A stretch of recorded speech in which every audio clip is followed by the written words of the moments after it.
जय हिंद दोस्तों, मेरा नाम है कौस्तभ श्रीवास्तव और मैं वेलकम करता हूं आपको इस चैनल पे जिसका नाम है लर्न विद सुमित। जैसा कि थंबनेल देख के आपको पता ही चल गया होगा कि इस बार हम लोग एसएसबी के बारे में डिस्कस करेंगे। एसएसबी क्या होता है, कैसे क्रैक किया जाता है और एसएसबी के माइन्यूट से माइन्यूट डिटेल्स हम डिस्कस करेंगे इस वीडियो सीरीज़ में। ऐसी और भी वीडियोज़ आएंगी तो आप बने रहिएगा हमारे साथ। तब तक उससे पहले हम जान लेते हैं कि मैं कौन हूँ। तो यार, मेरा नाम कौस्तभ श्रीवास्तव है और इस बार NDA 145 में मेरी ऑल इंडिया रैंक 10 थी। मैं मेडिकली फ़िट भी हूँ और मुझे एक बार भी TR नहीं मिला था। कई बच्चों को ये रहता है कन्फ्यूजन कि शायद भैया को मेडिकली अनफिट होंगे या फिर TR मिल गया होगा जिसकी वजह से भैया नहीं गए। लेकिन मैं बता दूँ, मैं मेडिकली फ़िट भी था। 145 में AI अटेंड मेरी फर्स्ट अटैम्प्ट में थी और ना जाने का कोई और रीज़न था यार, अनफॉर्चुनेटली मैं नहीं जा पाया। तो उसके बारे में हम बाद में डिस्कस करेंगे। और ये मेरे बारे में कि मैं एक IITian भी हूँ। इस समय मैं IIT में अपना फर्स्ट ईयर कंप्लीट करने वाला हूँ। तब तक यार, enough about me. This video is definitely not about me but about me explaining about SSB। ठीक है, प्रूफ के लिए यार मैंने एक स्नैपशॉट लगा दिया राइट साइड में, जो कि तुम देख पा रहे होगे। इसमें ये है मेरिट लिस्ट का स्नैपशॉट। इसमें मेरी रैंक 10 मैंने हाईलाइट भी की। इसमें कौस्तभ श्रीवास्तव दिख रहा होगा। तो ये है यार मेरी फ़ोटो जब मैं रिकमेंड हो गया था। ये 24 SSB में मैं रिकमेंड हुआ था। मुझे डेट तो नहीं याद है बट मुझे याद है कि हम बस से वापस आए थे। मेरी मेडिकल कॉन्फ्रेंस हो चुकी थी और मैं काफ़ी खुश था।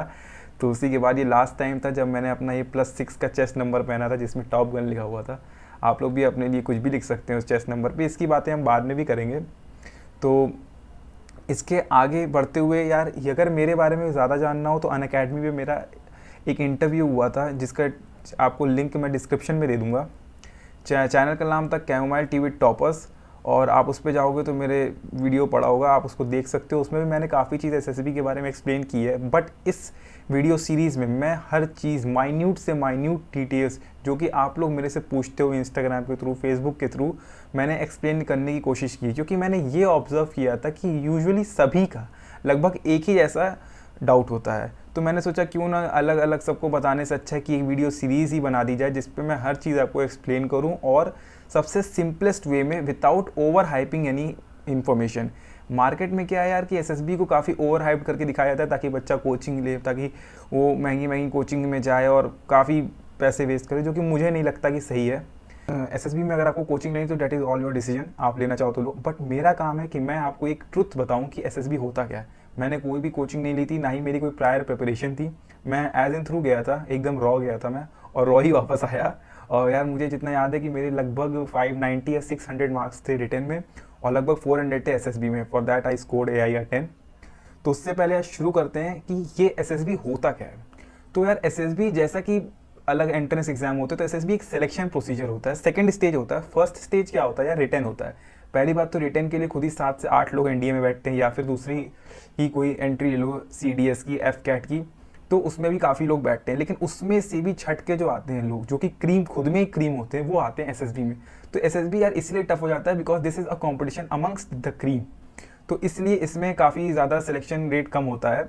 बाकी SSB का जो ओवरऑल प्रोसीजर है यार, वो हमें हमारे में OLQs चेक करता है कि ऑफिसर लाइक क्वालिटीज़ हैं कि नहीं। अब यार ये देखो 15 OLQs मैंने लिस्ट डाउन की हैं यहाँ पे। OLQs और भी होती हैं बट जो और OLQs होती हैं वो होती हैं ट्रेनेबल, ये नॉन ट्रेनेबल होती है। ये एक बंदे में होनी ही चाहिए तभी वो सिलेक्ट हो सकता है। एज एन डिफेंस बैकग्राउंड में वो आ सकता है या डिफेंस में अपना करियर वो परस्यू कर सकता है विदाउट एनी प्रॉब्लम। तो यार ये कुछ ऑफिसर लाइक क्वालिटीज़ हैं, जैसे कि आप देख लोगे कि effective intelligence, reasoning ability, organising ability, power of expression. तो मैं इसके बारे में अगर आप चाहो तो एक अलग वीडियो बना दूंगा क्योंकि ये वीडियो फिर काफ़ी लंबी हो जाएगी। तो यार SSB यार 3 चीज़ों पे आधारित है। ठीक है, SSB जैसे कि पुराने ज़माने में देखा जाता था कि हमें किसी भी इंसान को जज करना हो तो हम उसको 3 पॉइंट्स पे जज कर सकते हैं। उसका मनसा यानी कि वो कैसे मन में है, वाचा जैसे कि वो क्या बोलता है, और कर्मना यानी कि वो क्या करता है। तो इसी बेसिस पे SSB को बनाया गया, जिसपे मन यानी कि साइकोलॉजी टेस्ट जो कि आपका डे 2 पे होता है, वाचा जो कि आपका डे 2 से डे 4 यानी कि इंटरव्यू कभी भी हो सकता है, और कर्मना जो कि आपके GTO होते हैं जिसके लिए 2 दिन पूरे डेडिकेटेड दिए जाते हैं। और GTO ही सबसे लंबा और सबसे टफ चीज़ होता है SSB का। तो आगे हम शुरू करते हैं। Day 1 the screen in day. वैसे तो ये स्क्रीनिंग होता है लेकिन मैं इसको स्क्रीन इन डे इसलिए बोलता हूँ क्योंकि मैं चाहता हूँ कि जितने लोग ये वीडियो देख रहे हैं वो सब स्क्रीन इन हो। स्क्रीन इन होना कोई बहुत टफ बात नहीं होती, बस हमें थोड़ी सी चीज़ों की नॉलेज होनी चाहिए जो कि यूजुअली बच्चों को नहीं होती, जिसकी वजह से वो छट जाते हैं या फिर बाहर आ जाते हैं। यूजुअली यार अगर 100 बच्चे अंदर जा रहे हैं तो 20 से 25 बच्चे स्क्रीन होते हैं, बाकी 75 से 80 बच्चे पहले ही दिन वापस हो जाते हैं। थोड़ा बुरा लगता है, बट हाँ यार ये सिलेक्शन प्रोसीजर है एंड कट थ्रोट कॉम्पिटिशन तो होता ही है, तो हमें इस चीज़ के लिए एकदम प्रिपेयर होना चाहिए। तो यार ये होता है स्क्रीनिंग डे का शेड्यूल। पहले हम लोग जाते हैं तो ऑफिसर इंटेलिजेंस रेटिंग टेस्ट होता है, उसके बाद हमारा पिक्चर दिखाई जाती है जिसमें हमारा पिक्चर परसेप्शन डिस्क्रिप्शन टेस्ट होता है, फिर उसके बाद ग्रुप डिस्कशन होता है और नरेशन होता है। इसके बाद ये रिजल्ट डिक्लेयर होते हैं और फिर हम आगे की तरफ पढ़ते हैं। तो यार उससे पहले कि हम लोग इस सब के बारे में देखें, हम लोग को पहले करना होता है रिपोर्ट। सबसे पहली चीज़ तो रिपोर्ट करोगे ना, तो रिपोर्ट यूजुअली यार सबसे सुबह सुबह मैंने तो यार 6:30 पे किया था, यूजुअली सब लोग 6:30 पे ही करते हैं, बट अगर मान लो तुम्हारी 2 बजे भी हो जाए तो शेड्यूल ऐसा ही रहता है रफली। आजकल 90% ऑफ द SSB सुबह ही रिपोर्ट होते हैं। तो यार पहले हम लोग रिपोर्टिंग करते हैं, उसके बाद जो भी आपको कॉल अप लेटर में डॉक्यूमेंट्स दिए गए होंगे उनके डॉक्यूमेंट्स वेरीफाई होते हैं, और ये बहुत ही स्ट्रिक्ट प्रोसीजर होता है, इसलिए कोशिश करना कि पहले से ही तैयार रहो। उसके बाद यार भूख तो लगी होती है, तो उस टाइम पे ब्रेकफास्ट किया जाता है और उसके बाद होता है मेन गेम बिगिंस, ठीक है। तो यार रिपोर्टिंग के दौरान यार ये एक फोटोग्राफ मैंने लगाई है, तो यार ये ऐसे ही हम लोग खड़े होते हैं और इसी तरीके से हमारी रिपोर्टिंग होती है। मुझे नहीं पता यार ये किस SSB का है, लेकिन देख के तो ऐसा लग रहा है कि ये 17 SSB है, जो कि मेरे साथ ही था, क्योंकि 24 SSB, 17 SSB और 12 SSB या फिर 12 NSB कह सकते हैं। तो वो तीनों एक ही जगह है बैंगलोर में, साउथ कब्बन रोड के पास है, क्योंकि मैं वहीं भी गया था तो मुझे याद है। तो शुरू करते हैं यार। ये डॉक्यूमेंट्स रिक्वायर होते हैं जो कि आपके कॉल अप लेटर में भी लिखे होंगे। अब कॉल अप लेटर में तो लिखे ही होते हैं, लेकिन यार बच्चे भूल जाते हैं, या फिर मैंने देखा ही कई बच्चे गलत तरीके से कर लेते हैं या गलत डॉक्यूमेंट्स ले आते हैं, या वहाँ पे बड़ी प्रॉब्लम होती है। तो यार ये हैसल फ्री जाए, एकदम ईजिली जाए, तो just for the sake of completion मैंने इसको भी यहाँ डाल दिया है, ठीक है। तो जैसा कि यार तुम स्लाइड में देख पा रहे होगे कि डॉक्यूमेंट्स को ओरिजिनल में ले जाया जाता है और प्लस 2 कॉपीज फोटो कॉपीज रखना होता है। मैं तो कहूँगा 3 या 4 फोटो कॉपी रख लेना, मान लो 1-2 खराब भी हो जाए तो कोई दिक्कत ना हो। और ओरिजिनल डॉक्यूमेंट जो ले जाए जाते हैं वो वापस भी कर दिए जाते हैं। अगर किसी के ओरिजिनल डॉक्यूमेंट्स जमा है, जैसे कि कुछ लोग कॉलेज में होते हैं या कुछ लोग स्कूल में होते हैं तो उनके जमा होते हैं, तो उसकी जगह एक एफिडेविट बनवाना होता है जो कि खुद ही कॉल अप लेटर में दिया होता है। तो इस चीज़ का पहले से ध्यान रखना।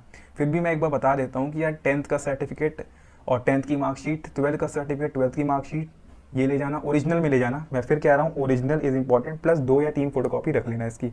वैलिड प्रूफ ऑफ आइडेंटिटी जैसे कि Aadhaar card, PAN card, voter ID card या पासपोर्ट में से कोई भी एक, इन सब की भी फोटोकॉपी रख लेना यार। UPSC एप्लीकेशन, और हाँ एप्लीकेशन और एडमिट कार्ड ये दोनों अलग अलग होता है, ठीक है।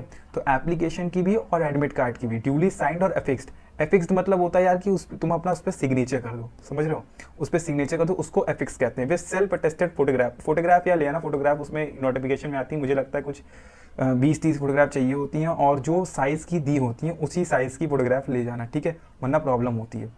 नो क्लेम या रिस्क सर्टिफिकेट होता है, फॉर्मेट अटैच्ड होता है कॉल अप लेटर में। Certificate of not having duplicate profiles, जो कि तुम जॉइन इंडियन आर्मी की वेबसाइट पे बनाते हो before registering yourself for the SSB, तो वो भी वहाँ पे होता है, तो इसको भी देख लेना। और सर्टिफिकेट ऑफ प्रीवियस कैंडिडेट, क्योंकि यार देखो मैं जानता हूँ कि 50% ऑफ द लोग फ्रेशर होते हैं, बट कई लोग ऐसा भी होता है जो रिपीटर्स होते हैं। मैंने कई बार देखा है कि लोग 15-15, 20-20 बार SSB देते हैं फिर भी सिलेक्ट नहीं हो पाते हैं, तो इसीलिए ये SSB इतना टफ हो जाता है। तो उसके लिए यार मैंने ये वीडियो भी बनाया है, इसीलिए ताकि क्या पता मेरे जो एक्सपीरियंसेस है उनसे सीख के आप अपना नेक्स्ट SSB क्रैक कर सको, and I really hope so. अगर ऐसा हो तो आप प्लीज़ मेरे को मैसेज करना।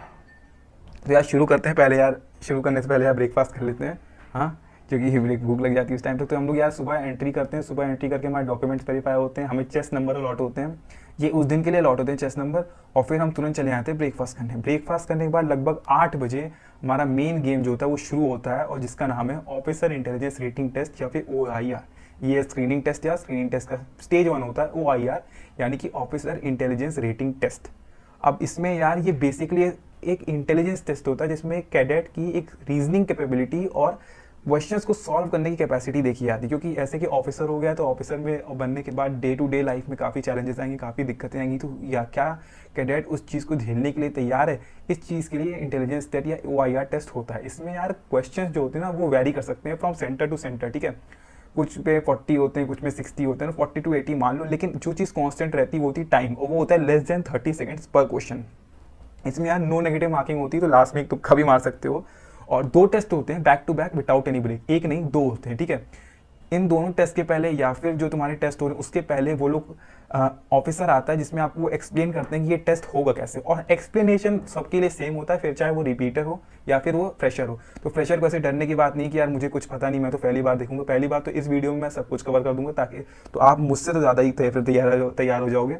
जब मैं गया था तो मुझे सच में कुछ नहीं पता था कि क्या होगा आगे, कैसे होगा, तो उस टाइम पर मुझे दिक्कत हुई थी। बट ऐसी बात नहीं होती क्योंकि आप सिलेक्ट नहीं हो सकते। जैसा कि मेरा एग्जांपल ही यार, मैं सिलेक्ट भी हुआ और सिलेक्ट ही नहीं हुआ, बट कि एक टॉप रैंक भी आई। तो इस बात से एकदम हताश होने की जरूरत नहीं कि यार मैं फ्रेशर हूँ, मैं पहली बार है, या मैंने कोई कोचिंग नहीं की, क्योंकि इस वीडियो में मैं आपको हर एक चीज़ बता दूंगा कि कौन सी चीज़ कब और कैसे करनी है। इससे पहले या टेस्ट से पहले हमें एक प्रैक्टिस सेशन होता है। पहली बात तो वो लोग ये बताते हैं कैसे सॉल्व करना है पेपर। उस सॉल्व करने के बाद वो लोग ये बताते हैं कि प्रैक्टिस सेशन, एक प्रैक्टिस सेशन होगा जिसमें आप लोगों को प्रैक्टिस करने को दिया जाए। उसके बाद आपका मेन गेम शुरू होता है जिसमें आप सॉल्व करना शुरू करते हो। तो यार इसमें इस तरीके से सॉल्व किया जाता है, इस तरीके से होता है, कुछ सीन होता है वहाँ पे एकदम एग्जैक्टली तो इस तरीके से नहीं होता, कोई एसएसबी में जाके फोटोग्राफ नहीं ले सकता, बट रफ एक आइडिया लग जाए ताकि बच्चे को कोई चीज़ नई ना लगे वहाँ पे, इसलिए मैंने ये बताया। तो यार डूज एंड डोंट्स के लिए मैं ये बोलूँ कि कभी भी पैनिक नहीं हुआ जाता। जो क्वेश्चन आ रहे हैं उसको करो, ज़्यादा से ज़्यादा क्वेश्चन करने की कोशिश करो, जितना ज़्यादा हो सके उतने ज़्यादा क्वेश्चन करने की कोशिश करो। और नेगेटिव मार्किंग नहीं होती तो कोई डरने की बात नहीं कि गलत हो जाएगा तो यार इसके लिए तुम्हें पेनलाइज किया जाएगा, बट कोशिश करो कि मैक्सिमम क्वेश्चन सही करो। OIR में यार 1 से लेकर 5 तक रेटिंग दी जाती है, जिसमें 1 की बेस्ट रेटिंग होती है और 5 की लीस्ट रेटिंग होती है। कोशिश करना चाहिए यार OIR 1 से 3 में है, लेकिन अगर नहीं भी आ पाते तो कोई दिक्कत नहीं, क्योंकि इसके बाद भी हमारे पास और भी स्टेजेस हैं स्क्रीनिंग में जिसमें आप मेकअप कर सकते हो। तो यार इस तरीके से कुछ OIR का पेपर दिखता है। इसमें verbal, non verbal, dice problems, line problems, direction, blood relation काफ़ी होते हैं। अगर आप चाहते हो कि मैं आपको OIR की टेस्ट कराऊं तो नीचे कमेंट करना, जिसमें मैं आपके सामने लाइव OIR टेस्ट सॉल्व करूंगा और इसको आपको बताऊंगा कि कैसे सॉल्व किया जाता है। अब यार इस टेस्ट को सबसे बड़ी दिक्कत है कि लोग बहुत हल्के में लेते हैं कि यार ये तो जनरल मेंटल एबिलिटी का, हम तो कर ही लेंगे। बट यार ठीक है, मैं मानता हूँ आप कर लेते हो, लेकिन ये एक गेम चेंजिंग पोजीशन हो सकता है आपके लिए। कैसे? OIR में आपको मिलती है रेटिंग 1 to 5। अगर आप सोचो एक बंदा है जिसकी OIR 3 है और एक बंदा जिसकी OIR 1 है और दोनों में सेम थिंग है, तो किसको सिलेक्ट करोगे? ऑब्वियसली OIR 1 वाले को। तो इसको हल्का क्यों लिया जाए? तो यार इसलिए इसकी भी प्रैक्टिस की ज़रूरत होती है। तो इसकी यूजुअली प्रैक्टिस नहीं करते हैं बच्चे हमेशा PPET में लगे रहते हैं या फिर SSB के और दिनों में लगे रहते हैं। बट ऐसा भी हो सकता है कि क्या पता आप OIR में लैग कर रहे हो, जिसकी वजह से आपका 15 या 20 बार भी SSB देने के बाद आप नहीं निकाल पा रहे हो। तो इसको भी हम नहीं ले सकते। अगर आपको इसकी प्रैक्टिस करनी है तो मैं आपको इसकी प्रैक्टिस करा दूंगा आराम से यार, क्योंकि मैं IIT में भी हूँ, मैंने JEE में, JEE एडवांस और कहते हैं 10th क्लास में NTSC का पेपर और काफ़ी ओलंपियाड्स भी निकाले, तो मुझे इसकी काफ़ी प्रैक्टिस है। अगर आप चाहते हो तो मैं इसको आपको बहुत ही ईजी तरीके से कैसे आप OIR 2 या 1 में आओ, मैं आपको एक्सप्लेन करके सॉल्व करके पेपर दिखा सकता हूँ। नीचे कमेंट कर देना यार, मैं बता दूंगा। अब यार इसका सेकंड स्टेज होता है जो कि होता है PPDT, यानी कि picture perception and description test. ये होता है वो टेस्ट जिसमें मैक्सिमम बच्चे मात खाते हैं, क्योंकि यार इसमें अपने आप को एक्सप्लेन करना होता है, पिक्चर होती है, उसमें इम्प्रॉम्प्टू एक स्टोरी लिखनी होती है और बच्चे या तो कंप्लीट नहीं कर पाते, या तो राइटिंग खराब होती है, या तो मेन कैरेक्टर नहीं लिख पाते हैं, या तो स्टोरी ही नहीं समझ पाते, या तो एक्सप्लेन नहीं कर पाते। काफ़ी रीजंस होते हैं। तो मैं एक बार बताता हूँ आपको कि PPDT होता क्या है। यार इसमें एक हेजी पिक्चर दिखाई जाती है। हेजी मतलब धुंधली, और धुंधली मतलब काफ़ी धुंधली। धुंधली यार इसलिए दिखाई जाती है ताकि हर बच्चा उस पिक्चर को एक अलग तरीके से परसीव करे। यार अब एक पिक्चर को मैं दिखाऊंगा और एकदम करेक्ट होगी तो हर बच्चा उसको एक ही तरीके से लेगा। हाँ, कुछ बच्चे एक्सप्लेन उसको दूसरी तरीके से करेंगे, बट ताकि वैरायटी हो सके, ताकि बच्चे के मन के अंदर से वो चीज़ बात आ सके जो कि वो सोचता है, इसलिए एक हेजी पिक्चर दिखाई जाती है। हाँ, पूरे SSB में सबसे इंपॉर्टेंट होता है टाइम। और याद रखना कि आपको घड़ी नहीं पहनने दी जाती, तो आपको टाइम का पता नहीं रहेगा कि टाइम क्या हुआ है। तो इसमें आपको अपना बेस्ट देना होता है।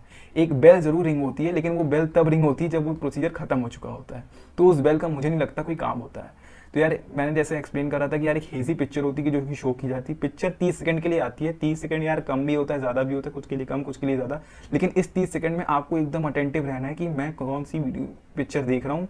उस पिक्चर में आपको मेन कैरेक्टर को लेना है, सारे पॉइंट्स को नोट करना है जो कि आप अपने स्टोरी में करोगे, उस स्टोरी के प्लॉट के बारे में सोच लेना है, और उसके बाद जो कि 4 मिनट्स मिलेंगे आपको स्टोरी लिखने को, उसमें आपको स्टोरी लिखना शुरू करना है। अब यार इसमें मेन चीज़ जो है कि आपको उसमें सेंट्रल कैरेक्टर, जो कि उस स्टोरी का मेन कैरेक्टर होगा, मेन हीरो होगा, जिसको आप अपने आप से रिलेट कर सको। इस स्टोरी का मूड नेगेटिव है कि पॉजिटिव है। यूजुअली यार पॉजिटिव एंड पे ही रहा करो, क्योंकि कोई भी नहीं चाहेगा कि उनको ऑफिसर जो कि वो ले रहे हैं वो एक नेगेटिव माइंडसेट वाला आदमी हो। तो आप पॉजिटिव साइड पे रहने की कोशिश करो। सिचुएशंस व्हाट इज डिपिक्टेड, एक हर स्टोरी की एक सिचुएशन होगी, हर पिक्चर की एक सिचुएशन होगी जो कि डिपिक्ट होगी, तो उस सिचुएशन को समझने की कोशिश करो। अब स्टोरी लिखने के लिए उस सिचुएशन का पास्ट और जो इस सिचुएशन में हो रहा है उस चीज़ को देखना बहुत ज़रूरी है। तो स्टोरी आप कैसे लिखोगे? एक सिचुएशन आपको मिली, आपको उसके पीछे का पास्ट देखना है कि यार ये सिचुएशन आई कैसे होगी, इस सिचुएशन में ये मेन कैरेक्टर जो कि आप हो, जो हीरो हो, वो कैसे सॉल्व कर रहा है, और फिर इसको फ्यूचर में कैसे उसने सॉल्व किया, सो दैट कि आप एक पॉजिटिव एंडिंग के साथ आ सको। Try to always come up with a positive story as much as possible. यार मैंने पहले ही बताया कि पॉजिटिव स्टोरी लिखना, नेगेटिव स्टोरी लिखने की कोशिश मत करना, क्योंकि इसका एक नेगेटिव इंपैक्ट पड़ता है। डिटेल्स ऑफ द कैरेक्टर लिखा जाता है यार। जैसे कि आप, ये मैंने सैम्पल स्टोरी, यार ये पिक्चर होती है, पहली बात तो ये देख लो कि ये ऐसी हेजी पिक्चर होती है, ठीक है, तुम्हें नहीं दिख रहा होगा, काफ़ी धुंधली से दिख रही होगी, एक लड़का एक लड़की है, पीछे कोई घर है और इस तरीके से है, तो हाँ, तो ताकि लोग इसको अलग अलग तरीके से परसीव करें। यार ये स्टोरी का है, एक सैम्पल स्टोरी है, उसका सोल्यूशन नहीं, बस एक सैम्पल स्टोरी में नेट से ली, लेकिन ये परफेक्ट है यार। देखो इसमें इंट्रो है, इसमें मेन बॉडी है, इसमें कंक्लूजन है, मुश्किल से 5 to 10 लाइन्स की स्टोरी है यार, ठीक है। ऊपर देख रहे हो मेन कैरेक्टर जिसको सर्कल किया गया, अब तुम देख रहे हो मेल 17 है और उसका मूड क्या है, पॉजिटिव, अगर इसका मूड होता नेगेटिव तो वहाँ माइनस कर देते। 17 लिखा हुआ है, 17 उसकी एज है, जो कि मेन कैरेक्टर की एज हमेशा आपकी एज के आसपास ही होनी चाहिए। मेल है क्योंकि आप भी मेल हो यार, तो मेल है, अगर लड़कियों के लिए है तो आप फीमेल लिख देना, ठीक है। एक्शन ऑफ द स्टोरी, उस स्टोरी में क्या एक्शन लिया जा रहा है या क्या एक्शन हो रहा है, वो स्टोरी किस बारे में है, एक छोटे से बारे में आप बता सकते हो। स्टोरी का यार मेन चीज़ है कि आप एक राइटिंग अच्छी लिखना, ठीक है, और फिर स्टोरी को शॉर्ट रखना, बहुत लंबा स्टोरी लिखने की जरूरत नहीं है। स्टोरी में कैरेक्टर को एक्सप्लेन मत करने लगना, स्टोरी में प्लॉट ज़्यादा इंपॉर्टेंट होता है, ना ही कि कैरेक्टर, ठीक है। लोग, मैं देखता हूँ कि बच्चे कैरेक्टर एक्सप्लेन कर लेंगे, he is a good boy, is a bad boy, या उसने ये किया उसने वो किया, ऐसे नहीं होता। स्टोरी के बारे में लिखना है हमको, ना कि हमें मेन कैरेक्टर के बारे में समझाना है। तो यार इसके बाद हम करते हैं, जैसे मैंने बताया कि डिटेल्स ऑफ द कैरेक्टर, जिसमें एज लिखेंगे, एज हमेशा मेन कैरेक्टर के आपकी एज के पास होनी चाहिए। जेंडर हमेशा आपका ही होना चाहिए, क्योंकि यार जो मेन कैरेक्टर होता है ना, वो जानने ऑफिसर्स उसमें आपको ढूंढ रहे हैं, आप हीरो होने चाहिए, तो इसलिए आपका जो जेंडर है उसी को आप करो। मूड पॉजिटिव हो या नेगेटिव हो, आपको यूजुअली पॉजिटिव ही लेना है। अगर नेगेटिव आ भी रहा है तो मूड नेगेटिव ले लो, लेकिन स्टोरी की एंडिंग पॉजिटिव करने की कोशिश करो, ठीक है। मेन कैरेक्टर को एनसर्कल करना है। कैडेट्स, यार इसमें क्या होता है कि स्टोरी से पहले मैं बताता हूँ, कैडेट्स को 12 से 20 मेंबर्स के बारे में डिवाइड कर दिया जाता है। जैसे ही आप स्टोरी लिखोगे 4 मिनट्स आपके कंप्लीट होंगे, आपके पेपर ले लिए जाएंगे, उसके बाद आपको 12 से 20 मेंबर्स के ग्रुप में बांटा जाएगा। वो ग्रुप फिर जाएगा यार, एक 3 4 5 6 ग्रुप जितने भी होंगे, ग्रुप जाएगा एक राउंड सर्कल में, जैसे कि आप इधर देख पा रहे होगे, इस राउंड सर्कल में बैठेंगे। इस राउंड सर्कल में बैठने के बाद यहाँ पे ऑफिसर्स लेफ्ट साइड में आपको दिख रहे होंगे, वो आपको जज करने के लिए बैठे होंगे। हर बच्चा जिसने भी एक स्टोरी लिखी होगी उसको एक्सप्लेन करने का मौका मिलेगा। पहले इंडिविजुअली नरेट करना होगा, बैठे बैठे ही नरेट करना होगा, खड़े होकर नरेट नहीं करना होता। वैसे तो यार तुम इंस्ट्रक्शन सुन लेना अच्छे से, क्योंकि ऑफिसर की सबसे बड़ी क्वालिटी होती है वो इंस्ट्रक्शंस को बहुत अच्छे से सुनता है। तो यार तुम इंस्ट्रक्शंस सुन लेना। यूजुअली जितना मेरे साथ हुआ था कि हमें बैठे बैठे एक्सप्लेन करना, तो आप बैठे बैठे एक्सप्लेन करना। तो सबसे पहले आप अपनी स्टोरी नरेट करोगे, एक एक करके सब लोग अपनी स्टोरी नरेट करेंगे। आप स्टोरी नरेट करते वक्त अपने ही फ्रेंड सर्कल को देखना, ना कि जजेस को, ठीक है। तो उसके बाद आप जब चेस्ट नंबर पे, और सबको सबसे पहली बात कि आप किसी भी बच्चे को अगर आप पॉइंट आउट कर रहे हो या किसी पूछ रहे हो, तो हमेशा चेस्ट नंबर से उसको बुलाना, ना कि उसके नाम से। चेस्ट नंबर ही आपकी आइडेंटिटी होती है पूरे एसएसबी में। तो एक एक करके, जैसे मैं बता था कि एक एक करके पहले तो हम लोग अपनी स्टोरी नरेट करते हैं, फिर एक एक, जिसकी कुछ लोग की स्टोरी इनकम्प्लीट भी रह जाती है तो उन्हें मौका दिया जाता है 1 मिनट की, आप वो स्टोरी कंप्लीट भी कर सकें, ठीक है। वैसे तो कोशिश किया करो यार कि स्टोरी कंप्लीट ही हो। स्टोरी इनकम्प्लीट होना इसका मतलब ये दिखाता है कि आप प्रिपेयर्ड नहीं थे, आप मतलब आप ये गौश नहीं कर पाए कि आपकी टाइमिंग कैसी होगी, स्टोरी खत्म होनी चाहिए कि नहीं होनी चाहिए, तो ये एक नेगेटिव इंपैक्ट डालता है। वैसे आप अपनी स्टोरी कंप्लीट कर लेना पूरी, और अगर नहीं हो पाई तो यहाँ पे आपको एक मौका मिलेगा उसमें स्टोरी कंप्लीट करना। इसमें यार मेन चीज़ होती है कॉन्फिडेंस, ठीक है। कॉन्फिडेंटली अपनी स्टोरी को नरेट करना। नरेट करने के बाद सब लोग ग्रुप डिस्कशन के लिए स्टार्ट होंगे, और ग्रुप डिस्कशन के लिए कोई बोलेगा नहीं। जैसे ही लास्ट बंदा अपनी स्टोरी खत्म करता है, जस्ट उसके बाद आपको group discussion of the story start कर देना है। और मोस्ट इंपॉर्टेंट ये है कि आपको ग्रुप डिस्कशन के बाद एक कॉमन स्टोरी पे आना है। कॉमन स्टोरी पे आना एक बहुत ही ज़रूरी होता है, और यही एक लीडर की क्वालिटी को दर्शाता भी है कि क्या वो अपने ग्रुप वालों को अपने पॉइंट से कन्विंस कर पा रहा है कि नहीं। फिर जब एक कॉमन स्टोरी आ जाती है, 5 मिनट का लगभग डिस्कशन होता है, मैंने लिखा वन ऑफ लगभग की 10 से 15 मिनट का ग्रुप डिस्कशन होता है, जिसमें you will come up to a common story. इसके बाद एक आप अपने में से ही चूज करोगे, one of your group members में get up and narrate the common story जो कि पूरे ग्रुप ने डिस्कस की है। अब यार मैं अपने केस में बताऊं तो यार मुझे तो इतना पता नहीं था, मैंने स्टोरी कंप्लीट की थी। हाँ, मैंने स्टोरी कंप्लीट की थी। मेरी स्टोरी बहुत शॉर्ट थी, 10 to 12 लाइन्स की मेरी स्टोरी थी। मैंने एकदम कॉन्फिडेंटली नरेट किया था, और मैं ही था जिसने कॉमन स्टोरी भी डिक्टेट की थी, ठीक है। इसके बाद यार आपको भेज दिया जाता है, वहाँ पे रिजल्ट्स कंपाइल होते हैं, और अगर आपका रिजल्ट आता है, और जितने ये वीडियो देख रहे हैं मैं कामना करता हूँ कि आपके में यही दिखाई दे, congratulations, you are screen day. Remember, मैं इस डे को स्क्रीनिंग डे नहीं मानता, मैं इस डे को स्क्रीन इन डे मानता हूँ। आप में से जितने भी लोग ये देख रहे हैं सब लोग स्क्रीन इन हो गए यार। और फिर इसके बाद यार एक अच्छा मोमेंट आता है यार, ये मेरी फोटो थी जब हम लोग स्क्रीन इन हो गए थे। मुझे याद है कुछ 60-70 बच्चे आए थे शायद, और may be less may be more, मुझे अच्छे से नहीं याद है, लेकिन 19 बच्चे टोटल स्क्रीनिंग हुए थे उस दिन। उनमें से यार ये तुम देख रहे हो राइट कॉर्नर पे फ्रॉम द लेफ्ट, मैं सेकेंड हूँ, ये है मेरी फ़ोटो। जब आप स्क्रीनिंग हो जाते हो तो ये होता है, ठीक है। अब यार ये मेरा पहला वीडियो था, मुझे पता है कि कुछ दिक्कतें भी हो सकती हैं, तो अगर वह चाहते हो कि मैं कुछ भी इंप्रूव करूँ तो यार कमेंट डाउन कर देना। कुछ मैंने छूट गया हो अगर, या फिर कुछ बाकी रह गया हो, तो उसको भी कमेंट डाउन करना, मैं आंसर करने की कोशिश करूँगा। ऐसी ही एक वीडियो सीरीज़ आएगी, उसमें ही मैं हर डे को एक्सप्लेन करता रहूँगा। तो जो भी क्वेश्चन है आप नीचे कमेंट डाउन करते रहो, ताकि मैं उनको अपने क्वेश्चंस में, अपनी वीडियोस में इंक्लूड कर सकूं। बाकी यार जितने भी क्वेश्चंस आपके रहे हैं, बच गए हैं, उसको भी कमेंट डाउन करना और बताना कि ये वीडियो कैसा था। इसको शेयर कर देना, इसको लाइक कर देना। और अगर OIR की प्रैक्टिस करनी है या PPDT के बारे में और भी जानना है तो नीचे कमेंट करना। OIR की प्रैक्टिस बहुत इंपॉर्टेंट होती है। मैं देखता हूँ कई बच्चे इसको इग्नोर कर देते हैं, but this is not something to be ignored. अगर प्रैक्टिस करना चाहते हो तो नीचे कमेंट करना। मैं एक पूरा वीडियो कोर्स लाऊंगा जिसमें मैं आपको OIR की प्रैक्टिस कराऊंगा और हर एक बच्चे का OIR मन लगवाने की कोशिश करूंगा। Thank you.